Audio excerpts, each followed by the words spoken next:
NEET 2007 ஒரு கேள்வி கேட்டிருக்காங்க. எஃபிஷியன்சி வந்து 1/6 இருக்கான். சிங்க் அவுட் டெம்பரேச்சர் T2 இருக்கும்போது இட் இஸ் டபுள்ட் அப்படின்னா 2/6.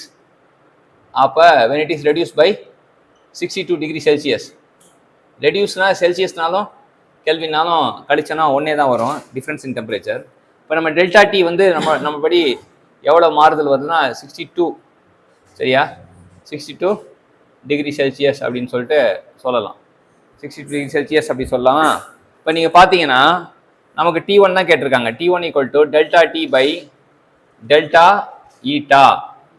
அப்போ டெல்டா ஈட்டா அப்படின்னா வந்து ரெண்டுத்தையும் கழிச்சா 2/6 1/6 கழிச்சா 2/6 1/6 கழிச்சா 2/6 மைனஸ் 1/6 கழிச்சா என்ன வரும் அப்படின்னா அகெயின் வந்து 1/6 தான் வரும். ஸோ இது ஃப்ராக்ஷனில் இருக்குது. பர்சன்டேஜாக மாற்றணும் அப்படின்னா இப்போ இது பண்ணோம் இன்ட்டு 100ஆல் இப்போ இது பண்ணால் பர்சன்டேஜாக மாற்றலாம். ஸோ இந்த 6 மேலே போச்சுன்னா 62 இன்ட்டு 6/100. அப்போ 6 2s are 12, 6 6 are 36, 37, 37/100 போட்டோம் அப்படின்னா இப்போ இது வந்து ஆக்சுவலாக இது கெல்வின், சேஞ்ச் இன் டெம்பரேச்சர் வந்து கெல்வின்னாலும் இதனாலும் ஒன்று தானே. ஸோ இது கெல்வினே வச்சுப்போம். கெல்வின் வச்சா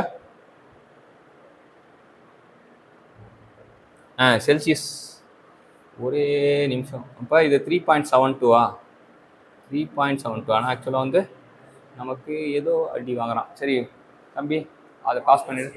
இல்லை அதை இது பண்ணு என்ன வந்து